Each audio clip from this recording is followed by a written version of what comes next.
Komið sæl,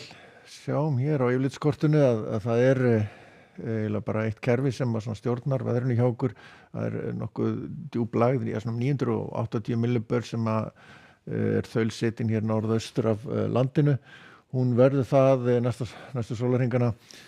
og dælir til okkar hér svona norðanáttum og úrkomu fyrir norðan, en svona sunnan til á landinu yfirleitt bjartara. Síðan kemur hér önnur lægð á mánudaginn og fikrar sig hér svona til norðausturs og viðheldur norðanáttin eins og hjá okkur á þriðjudag og síðan svona kannski dregur eitthvað úr henni á miðvikudag. En á hitasviðinu þá það að frétta að það svona nokkuð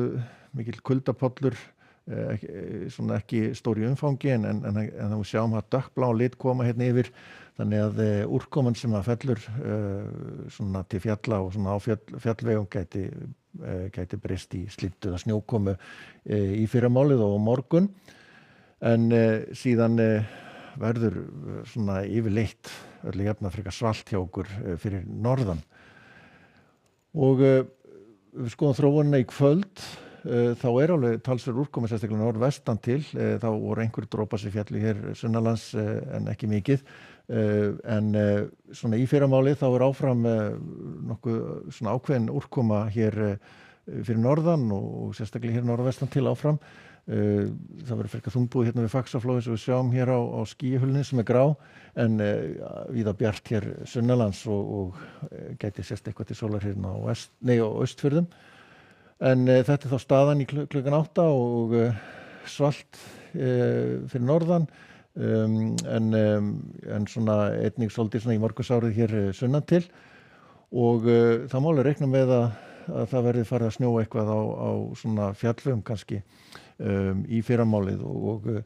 þá að gera svona ef að leggja í ferð milli landshluta fyrir norðan að kíkja á ástand vega hjá Vegagerðinni, en það gæti kannski myndast hálka alveg svona upp á Bláheiði. Sjáum hvar úrkomin mest hér á Norðvesturlandi og Tröllaskaga sérstaklega, heldur áfram allan daginn á morgun og gæti safnast upp svolítið snjókoma í fjöllum á morgun, en það verður svona brotin skýjahula víðast hvar hér sunnan til á landinu. Það verða líkan í lætum myndast hér einhver bakka hér, þannig að gæti ringt eitthvað á Höfn í Hornafirði með þessa spá, en vindur hann breytist í mikið, hann svona norðvestlægur áfram og svona yfirleitt svona gól eða kaldi, svona stökustað strekkingur svona kannski á Annesjum fyrir norðan. Og við höldum svo áfram að þá annað kvöld að þá ættu nú svona að fara að draga úr úrkomunni og jafnvel vindi. Sjáum samt að það það strekkingur allra nyrst á landinu annað kvöld, en svona aðra nótt og svona mánudaginn þá ætti nú að vera rólegri norðanátt, minni úrkoma og svona það hlýnar aðeins í þessu, þannig að það verður ekki lengur snjókoma í fjöllum, en svona skýjað með köflum sunnan og vestan til á landinu og það verður hlýjast eins og verið hefur undanfarið síðst á landinu og gæti alveg farið upp í svona 15 gráður, svona það sem best lætur eins og gerði í dag. Og síðan á þriðjudaginn þá sjáum við hér í Bakka sem mjög nálægt landinu hér, og svona má ekki miklu muna að hann komi hér inn, en það verður líklegast svona norðan strekkingur hér allra austast og hægari vindur svo annars staðar og ágætis veður, og svona hitinn gæti